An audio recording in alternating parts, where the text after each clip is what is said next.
And we'll get going with that. So, welcome everybody. It's so wonderful to see all of you. Thank you so much for tuning in today. We are joined today by fellow Dreamers and Doers member Maiko Sakai. She is a seasoned business strategist who helps entrepreneurs get their businesses scale ready.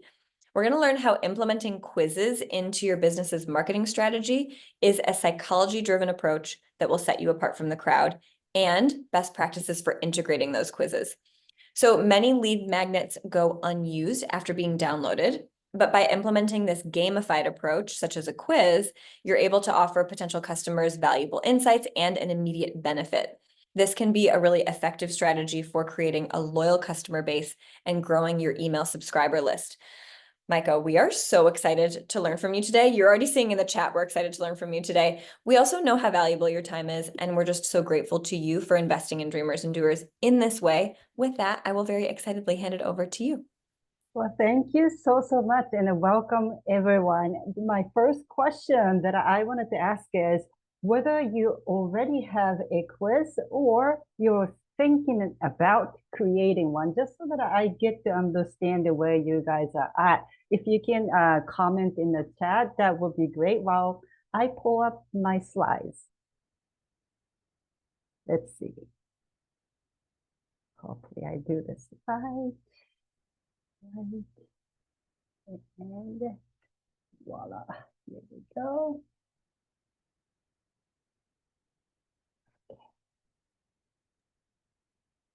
And Maiko, I don't know if you're seeing these, but I'll rattle these off to you while you're getting all set up. So we've got Anitra says that she's thinking about creating one. Morgan has it ready. Mary has one in mind. Rachel says that they've tried a few things, but they're still looking for the one. Got it. That's perfect. So today, what I actually wanted to focus on, I mean, these are the things that we're going to cover, and we will open up for Q&A. You can ask anything about the entire process, right? Creating the quiz to actually releasing it, hooking it up, the tech stack, all those things. But the core of this session, I really want us to focus on creating a great product first. As the saying goes, garbage in, garbage out, right? You can create this immaculate quiz funnel. We can all do that. But if the quiz itself is not curiosity inducing, it's just not going to fly. So I'm going to talk a lot about that while we cover all these things. But first, I wanted to share a couple of things with you just to get started. So the first one, I hope you can see this. Some of them are a little bit small, but hopefully you can read all of these. So these are the kind of feedback that I've gotten from my 2 quizzes. Here's the backstory. When I got exposed to this idea of using a quiz as a tool to drive a business growth, at first I brushed it off. I'm like, no, I'm not BuzzFeed. I'm not going to tarnish my brand by just offering quiz. Like, honestly, that was my first reaction. 2 years later, fast forward to 2 years, I got exposed to a true personality assessment style quiz. I paid for it. I went through with it, and I realized how extensive and accurate it was for me. Then I realized I don't have to create something that is that extensive, but something that's lighthearted but deliver value at the same time for free. What would that happen in my business? So that's how I all got started. At that time, I've listened to a bunch of podcast episodes and watched some YouTube videos. The only thing that I was able to find was how to create this funnel thingy, and not so much about the quality of a quiz. So I had to start from scratch, and obviously based on trials and errors, now I came up with the 10-step process, which you will get a PDF copy of that after this session, so that you get to follow step by step without wasting time and energy. Because the reason why that I did this was that I had to walk away from my 2 quizzes both times because I hit the wall. And this blueprint, 10-step process will save you from that. So long as you stick with this, these steps in order sequentially, then you are on the right path. So also the reason why that I'm sharing all these comments is not to show off. It's not that. I just wanted to paint the picture of what your quiz can actually be, meaning that your quiz can get this kind of comments. And these comments, I didn't ask them to do this, first and foremost. Sometimes I do ask for testimonials, right? I'm not shy asking for them, but all these are actually, I didn't ask them. They just posted them on X and LinkedIn, I believe.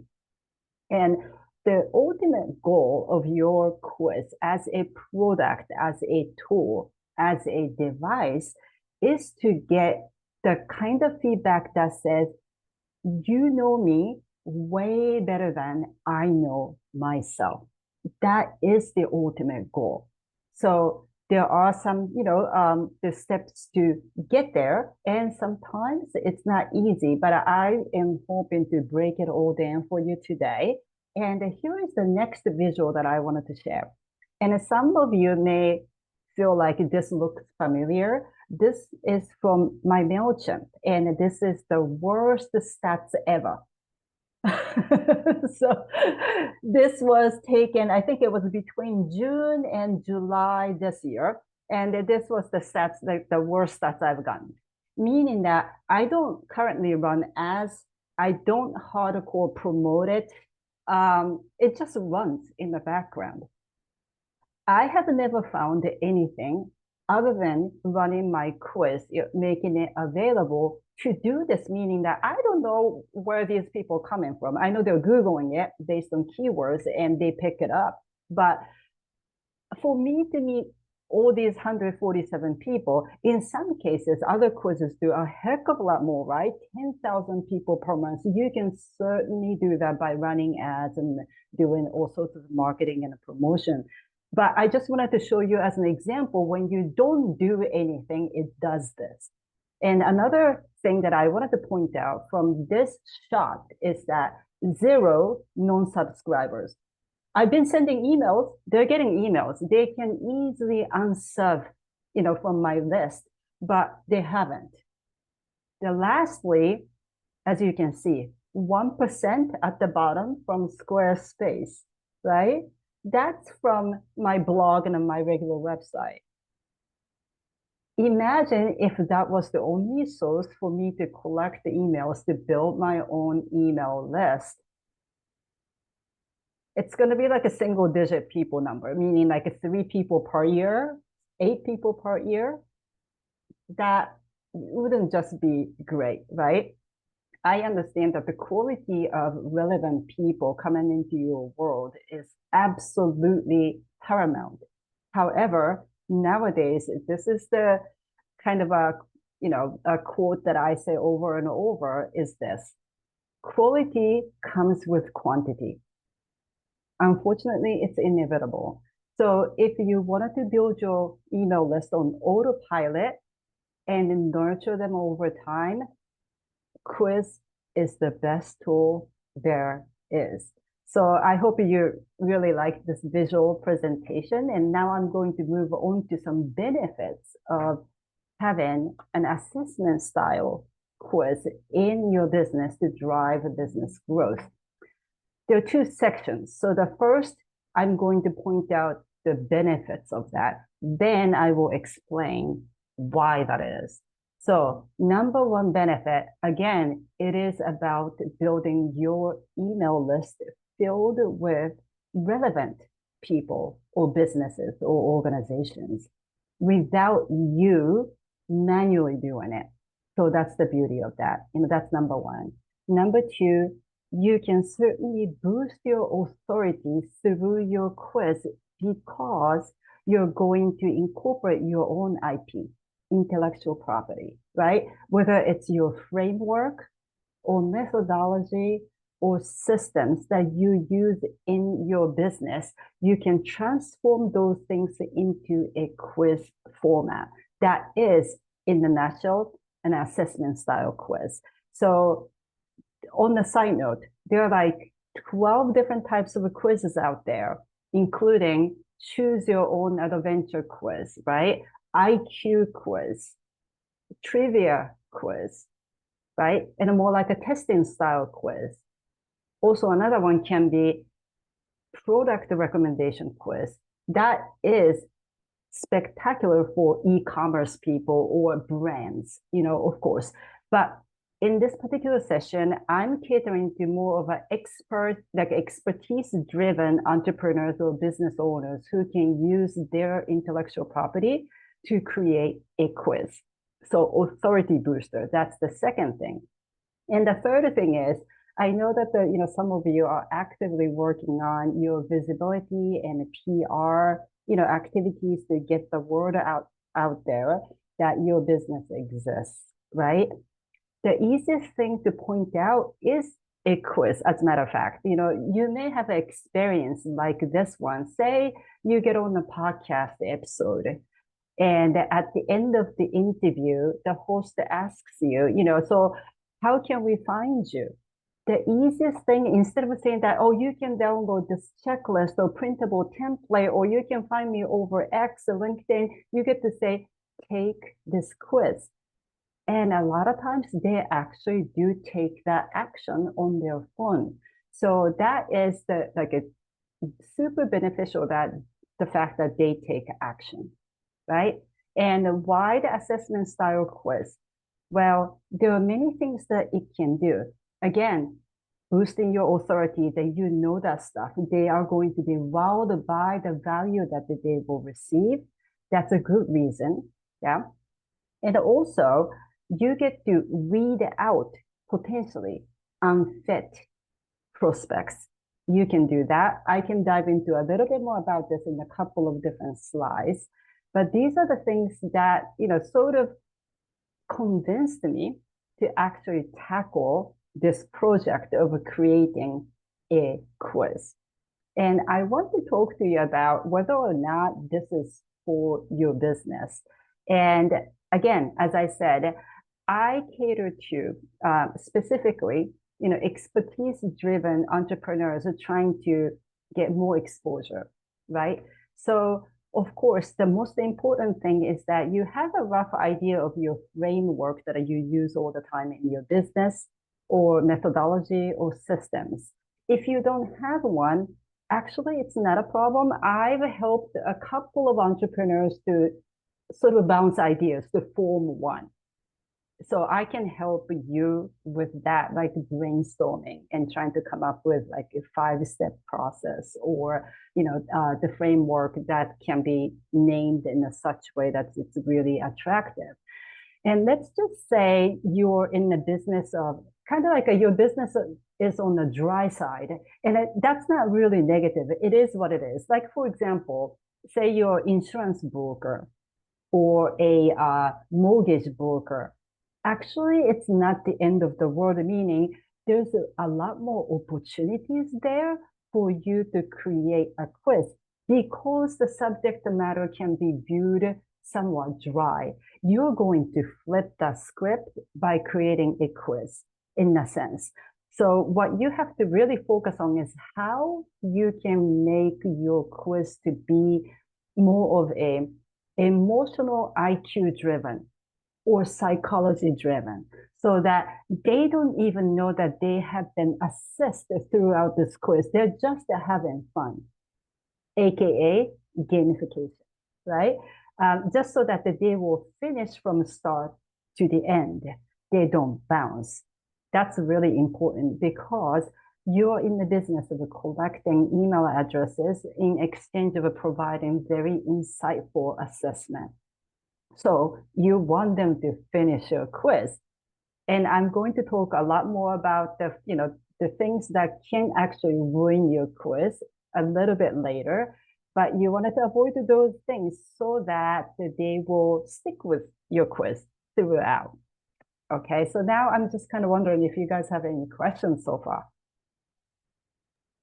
We don't have any in the chat, Okay. but feel free if anybody has one to either drop it in the chat, and I'll certainly flag it. But nothing so far. Okay, so let's keep going then. All right. So I know that some of you are asked to learn about the different ways to design your quiz. And I've identified the three different types that you can pick from. And if you can imagine a funnel, which, at times I don't really, like the term itself, but it is what it is. The top of the funnel is filled with a cold audience. They may not know you, or they may not be even problem aware. They don't even know that they have a problem potentially. So that's on the top. And the middle would be someone who know that they have a problem, but they are not sure about the solutions, or they're looking for solutions. And then at the bottom, you may already been working with them. So they may know your work really well. They may be around, they are familiar with your content.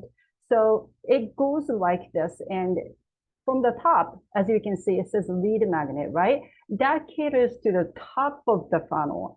And my quizzes are servicing those people.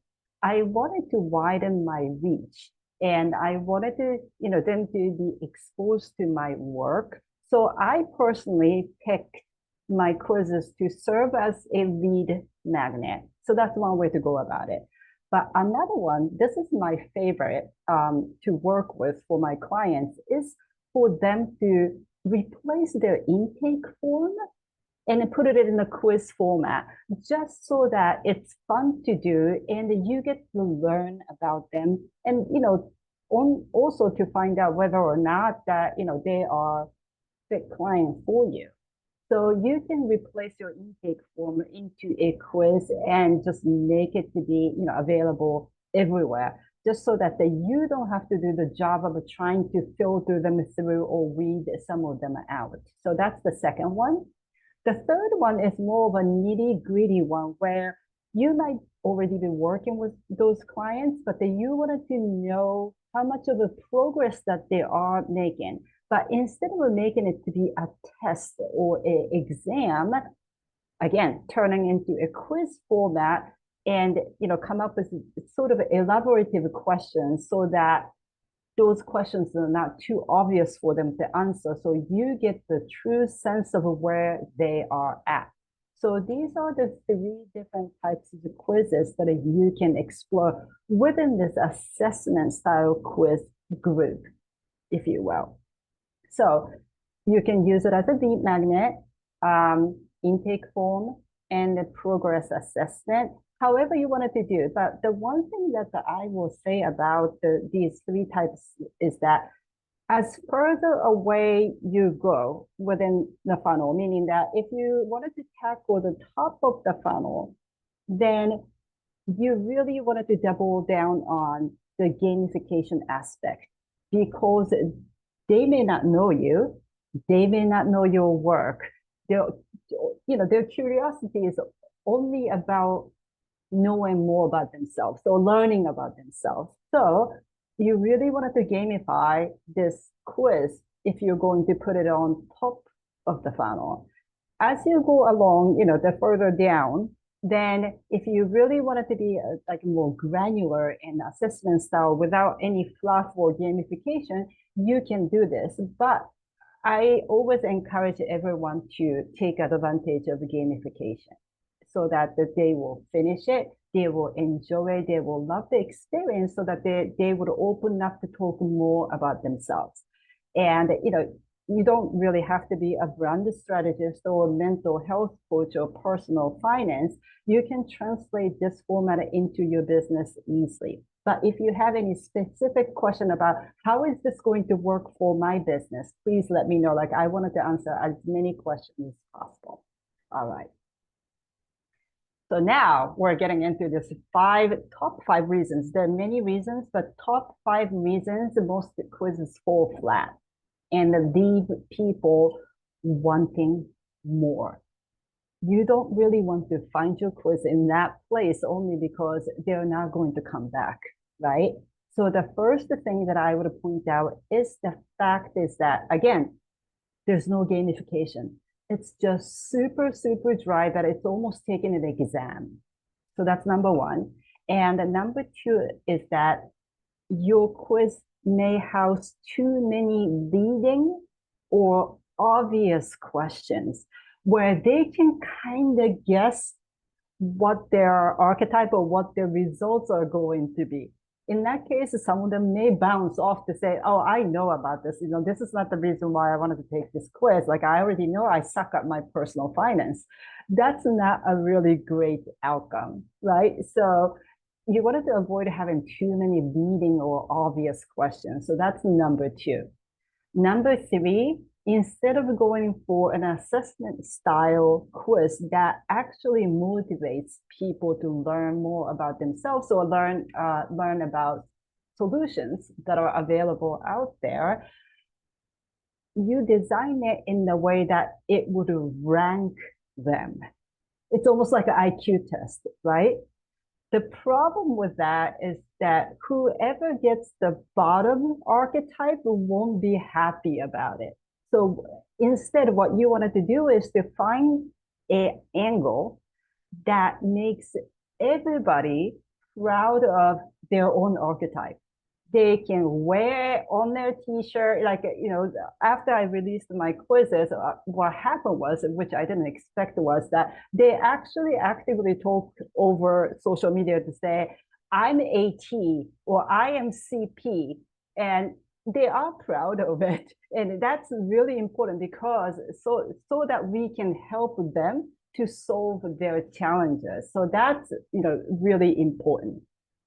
Now, the fourth thing, I think it's the fourth now, right? I think is the title and the names of archetypes are not curiosity inducing or keyword friendly in that sense. You actually wanted to invest your time and energy to come up with certain names. So, for example, one of my quizzes have archetype name like acquired taste. It doesn't insult anyone, but it does induce more curiosity. Like, yeah, I kind of get that. I'm not for everybody, but what can I leverage, right? You wanted to come up with like an interesting names for your quiz and the archetypes so that the people just love being in that space. So it's really, really important.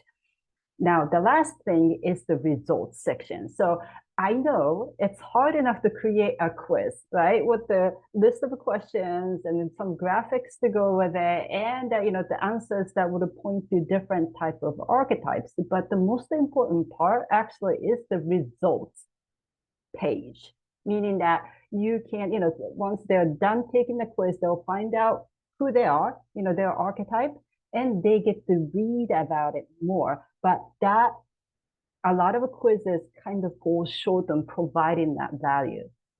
So you really wanted to pay more attention to create and draft the ones that are really like value packed. So those are the 5 reasons most quizzes fall flat.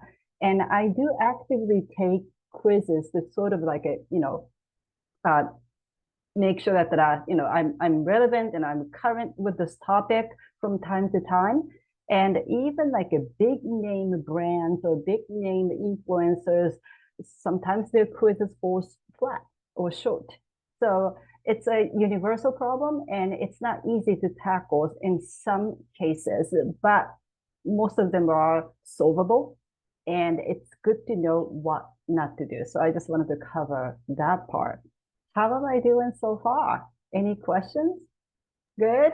We don't have anything in the chat, but yeah, feel free, Okay. yep, to drop it in the chat. But yeah, we're good. We're good so If far. I'm going too fast, please let me know. I just wanted to reserve enough time to actually discuss and talk about what you guys have in mind and any other questions that you may have. But in the meantime, I'm presenting this as an example. This is an example from one of my clients, and this is one of their questions. I'm just going to give you a couple of minutes to just go over it because it's a bit lengthy.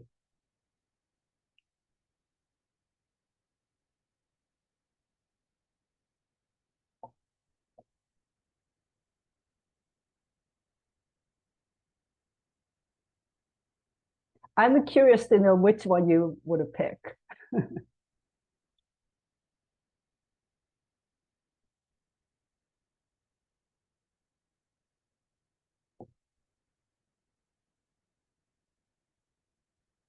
Well, I just wanted to share this with you so that you get to understand what a scenario-based question looks like and how fun you can actually make it to be so that they don't feel like they've been assessed. It's really important. And also the flow of your questionnaires. Um, I was just talking to another client of mine how we spend over an hour rearranging the order of questions so that psychologically they will just navigate through it effortlessly. There's a palate cleansing question that has nothing to do with the assessment. That's my kind of a signature strategy, by the way, to be inserted in the middle of the quiz, because sometimes just the reading, question after question after question, you don't want them to get burned out, right? So you make sure you start from a shorter questions, getting into more nitty gritty ones, and the palate cleanser, and a scenario based question, a random question, and ends on a high note. That's something a lot of quiz creators don't do. And I find this really, really important. And I thought the best way to actually convey this point, I thought that to share an example. And I've been having so much fun with this particular client. They have no shortage of such a random but the real life scenario based questions. They actually blow my mind. It's so amazing. So I just wanted to have you, it's not even ready to be honest. So, I just wanted to have you guys get a sneak peek of that. So when you're creating your questions and answers, you really wanted to be mindful of the flow and the types of the questions and avoiding all the leading questions, not so obvious ones. And this client actually said, well, sometimes they don't even know about themselves until they actually face a scenario-based question. And like, that is so true. That is so, so, so true. And that makes someone's quiz so unique and so valuable, right? So I had a fun with this one.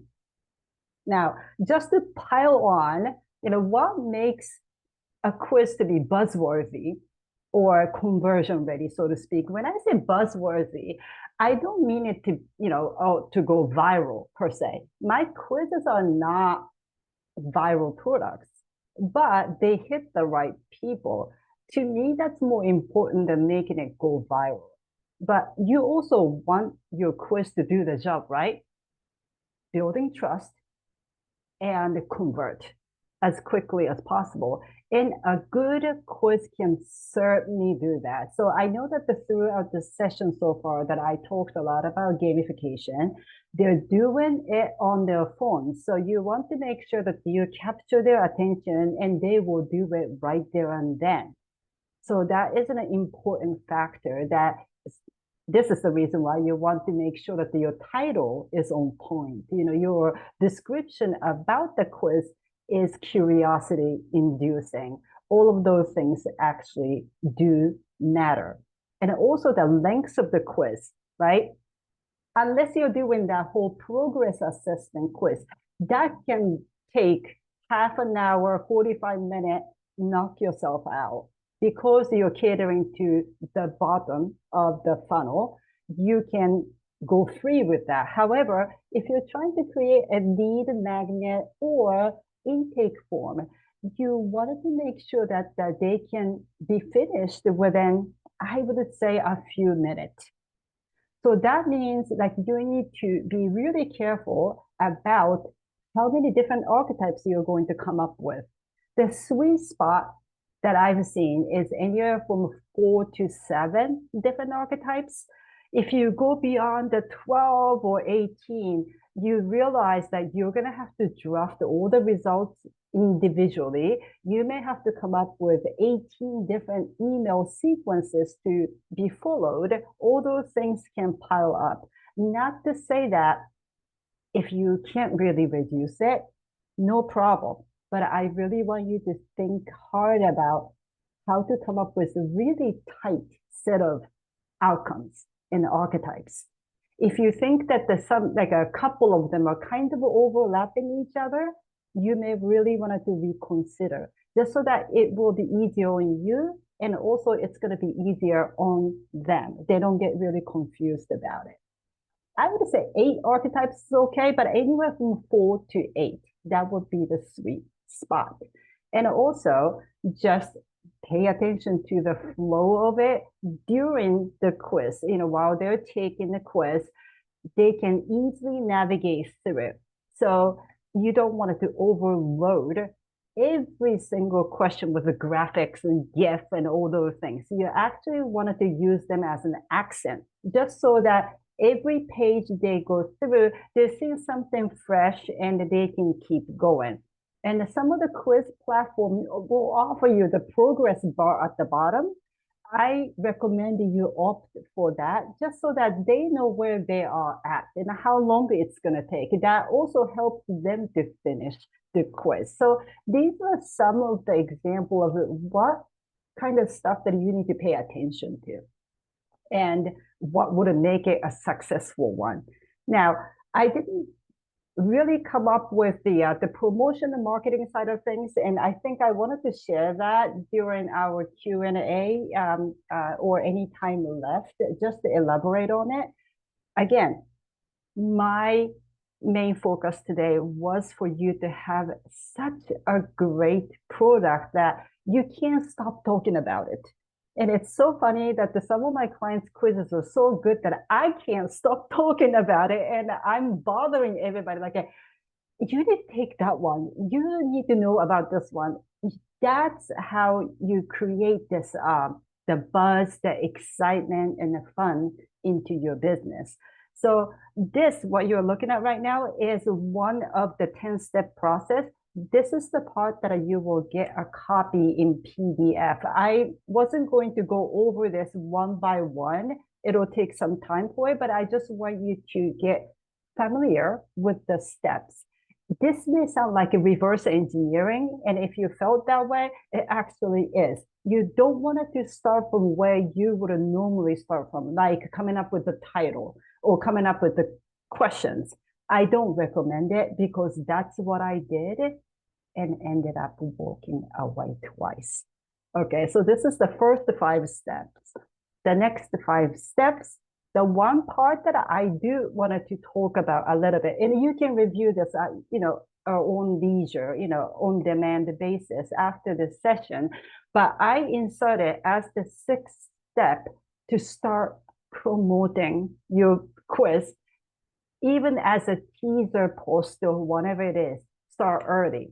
This might sound like book promotion, and if you felt that way, it is. It's kind of is, meaning that a lot of first-time authors make this mistake of not promoting early enough. They just wanted to finish writing a book, right? Which I totally understand, but you have to start your promotion and marketing early so that when you're done with your quiz, most of the people in your ecosystem are familiar with it because it takes time and it makes your job a lot easier if you come up with some teaser content.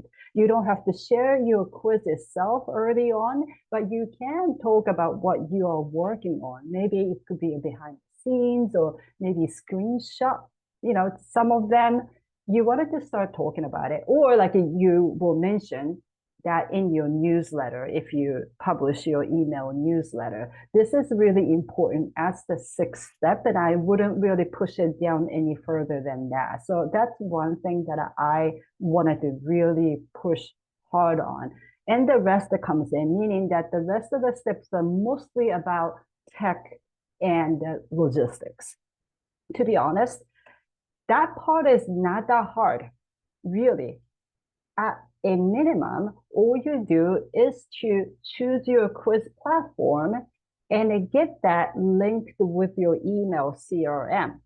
Then you will worry about your website page, whether you're going to embed your quiz, which can be easily done, or you can hire somebody to do it if you don't want to do it yourself. I did it mostly. Yeah, I did everything myself. And I'm not really that tech savvy, to be honest. I don't call myself a tech savvy.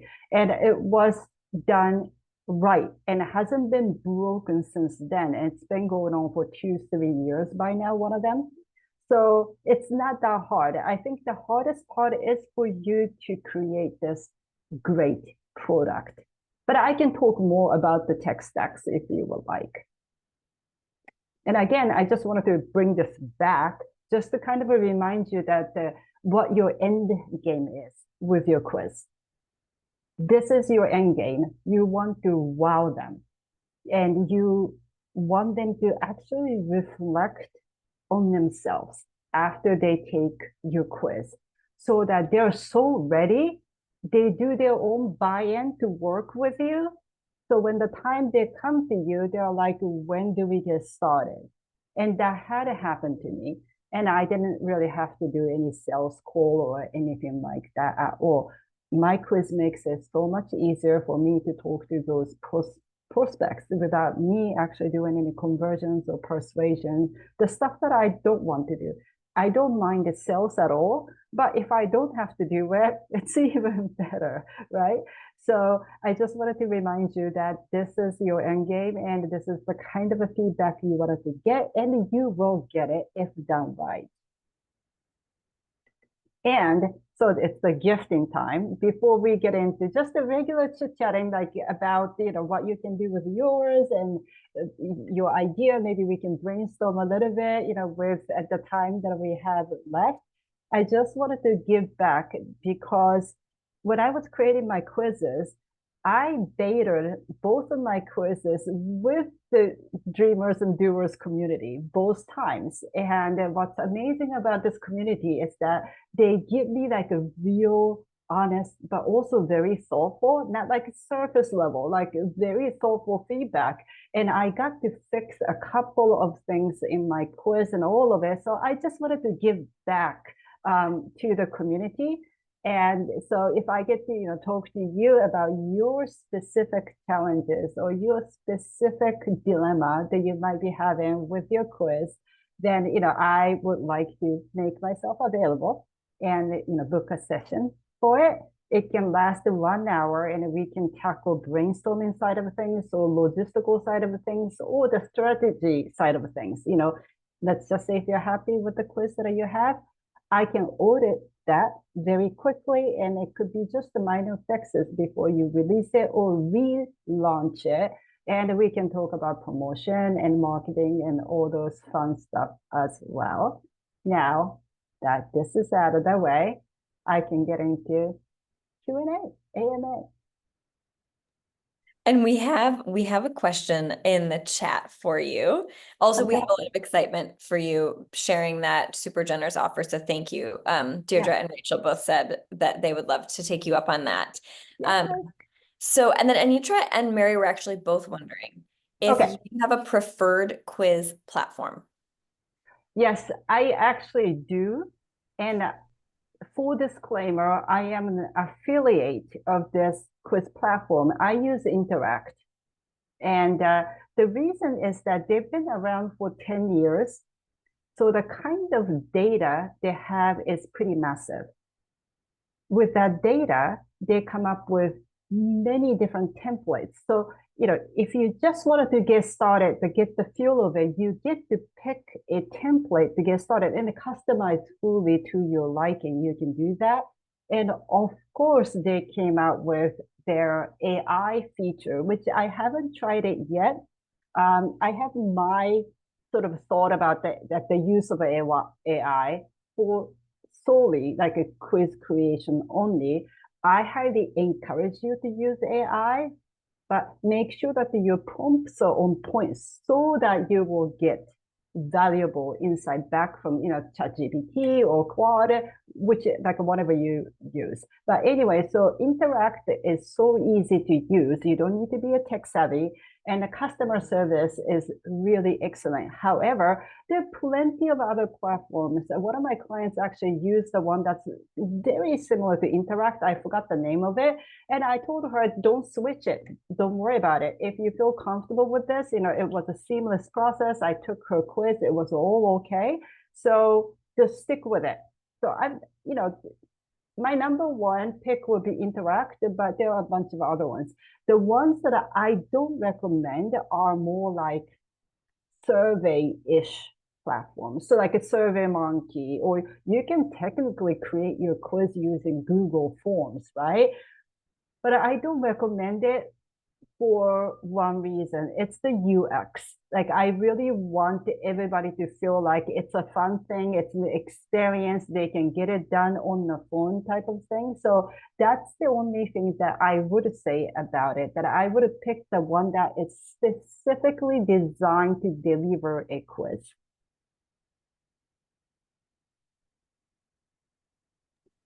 Thank you for that. Oh, Nisha just wrote it one in. more thing. That's so helpful. Yeah. The analytics that Interact actually offers also really great, visually great, and also very insightful. So let's just say that you have a you have a sizable budget to actually run ads to your quiz, which I highly encourage. If you can do that, by all means, that you'll get more people come into your ecosystem, right? And Interact will tell you where they are from, at which point they bounced, and how many came through, and how many signed up to get results. All that journey gets mapped out, which I find it very insightful. Sorry about that. That's the one thing, like one more thing that I actually really wanted to add. I have a question, if that's Yes, okay. of course. This was super helpful, Maiko. I really appreciate it. Um, And great and seeing you too, by the way. We yeah, chatted the good to, last a little while ago. Thank you, thank you. yes, yes. Yeah. So I know that you definitely can you walk the walk. Um so I have a quiz that I made years ago. It's outdated. I've changed my client base now. And I really liked how you broke down sort of where is this like for the cold leads? Is this for, Right. the more warm leads or existing clients? Yep. Within our business, we're a bookkeeping firm.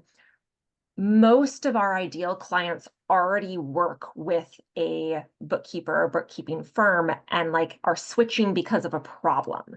So they're like trying to solve an immediate solution. Right. And we already have like a pretty good inquiry form that like vets people that are a good fit. Right. So I'm curious if you have any thoughts around how to create a quiz that is more about getting cold leads, but aren't necessarily like ready yet to Right. work with you. Like they're not the ideal client yet, but Yeah. like they could be. Right. I love that question because I know that a lot of others can also use this information and convert it into their own situation. I love that the fact that you're running a bookkeeping firm and you don't shy away from this possibility of creating a quiz to attract a cold audience. I highly suggest, again, instead of ranking them where they're at, like if, for example, their savviness with the business finance or bookkeeping, or like testing their knowledge, I don't go that route. For the top of your funnel, I wanted you to tap into the feelings that they are actually having about this very subject, meaning that bookkeeping. So like some of them may know that the importance of it, but somehow it gets pushed on the side, which that's exactly the reason why your business exists, right? But you don't want to shame them. So like, again, the heavy use of a scenario-based questions or some cheeky ones sprinkled in, but still get the real sort of their feelings about where they are at. That kind of takes a little bit of a work, right? Because it's not so straightforward. Are you up to date with your books? I mean, it's not gonna be that. If it's that, they just bounce off like, I already know the answer. I suck at it. I don't want to even take a look at it. I'm too embarrassed to share my books with a pro. That can be sort of like the wall between you and your prospects. So how do we take that down? What kind of questions that are still soft and kind and thoughtful, where you don't give them a room to lie about it? so that the answer options, you don't want to be something like yes, no, and somewhat. There's plenty of room to lie about their productivity or personal finance level or their bookkeeping skills or their mental health condition for that matter. You don't want them to lie. So how can we form a list of great questions that they feel safe to just be honest about it and not feel bad at the end once they get the results? So it takes a bit of a brainstorming, but I hope I answered your question. I'm not sure. Did I answer your question? Absolutely. Yeah, that's really helpful. And it just gave me an idea to do a second quiz to then so they can know when they can self-select into being ready for our services from that. But that getting at that feeling piece of it makes a lot of sense. Because they might be thinking that they can't, like another factor is that they cannot afford it, right? For example, recently I had this conversation with an insurance agent randomly, just out of networking. And he was telling me about this particular life insurance for kids that I didn't know anything about. I don't have any kids, but he wants to obviously sell that product to a lot of young parents. And how it works is that it only costs like literally $100 a month because kids are young, and it's life insurance. Once they grow up, you transfer that to your kids and your kids won't don't touch anything. Then when they become, say, like a 55 or 61, it goes to a seven figure. I'm like, okay, I didn't know about that. So whatever I had this kind of a stigma or, limiting belief about, I can't ever afford anything, no insurance or like a bookkeeper, let alone, right? But they might be wrong. And maybe one of the questions can tackle that bit to say, do you feel like you can afford this? But what if like a scenario, would you, would you be open to would you look up and see like you would want to learn more? I'm just making it up right now, but there are ways to find out. Maybe they're telling themselves the wrong story. Actually, maybe they can get help. Yeah, that's very helpful. Thank you so much. Absolutely. Anybody who wants to revamp or refresh the existing one, do you guys have any questions about that? Because that can be done as well. You don't always have to start from scratch.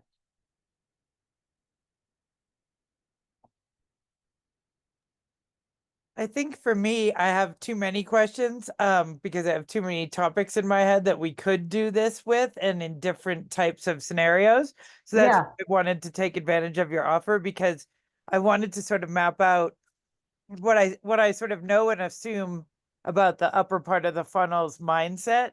Because I know one of the things that really resonates with people, because we have a business where we deliver services, wellness services, so we get a lot of feedback right in person.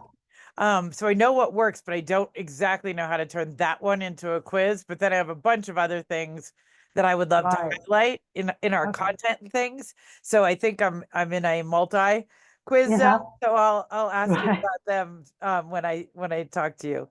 Oh, absolutely. Okay, so that's fantastic because usually a lot of people have different types of questions, no ideas. Would this work or would that work better? So yeah, no problem at all. So we can absolutely talk about that during our session. Okay, for sure. Great. Yeah, thank you. Absolutely. Sydney also wrote in and said, I don't even know where to begin. Actually, there's one that I can, like, on top of the PDF that Nicole, I sent to you. I do have a workbook that actually has the flow chart for the tech stack part of things. Because, like, I do understand that a lot of times people worry about how and when type of questions. Although, like, I don't want that to be the primary concern. I want everybody to focus on the quality of the quiz first. I do have a map. It's mapped out visually. So I could share that with you guys. And it also has a checklist just to make sure that your quality of the quiz is, on point. I can share that. It just says 2023. I'm sorry about that. I haven't fixed it yet, but I can send that over to you guys. So you get to sort of go through the checklist and look at the map out and, form some ideas. You can do that anytime. Thank you for that.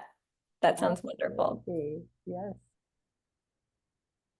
Is there anything that I didn't cover? I just want to make sure that any questions, but I don't want to assume anything. It was definitely an overview kind of a session, but I wanted to touch on everything that you're concerned about. You're just getting so many thank yous in the chat for today. Thank you. It's so much fun to talk about it. And like I can tell you this, there's some of the clients who actually got over the hump to really finish their product. They are so proud. They're so proud of what they created. And, I said this before, but once you get to that point, you're unstoppable. You don't think about, am I being salesy? Am I promoting this too much? If it's good, you're proud of it. You want people to know about it. You become unstoppable. And they receive that energy as is. So they would never consider you being salesy or pushy, or maybe you're talking too much about your quiz. They don't do that. For those who may do that are clearly not your target. So you don't ever have to worry about it. So, I want this to be the sort of like the last words kind of thing, where if you can just visualize how proud you are of creating that quiz and getting it to the world and letting it do its job 24/7 without you in it. So wonderful. Maiko, thank you so much for today. Oh my God, my pleasure. Thank you. Your presentation lived up to the hype and created so much value. And thank you for just your generosity, everything that you're offering to fellow members, takeaways and resources and time with you, and especially your one-on-one offer. That's so wonderful and so valuable. Rachel says, fantastic presentation. Thank you. So many thank yous in the chat. So I hope you get a chance to take a peek at those. But I just want to say thank you on behalf of everybody who came, and also thank everybody who came for joining us today. This was wonderful, and I'm just in awe of each and every one of you. So thank you so much, Maiko, for your time. Thank you for coming here. It's been a wonderful experience, and you may come up with some questions afterwards. Just hit me up over LinkedIn or just email me. That would be perfect. You're the best. Thank you, and thank you all. It was wonderful to see you. Have a great rest of your week, everybody. Thank you for coming by. You too. Bye-bye.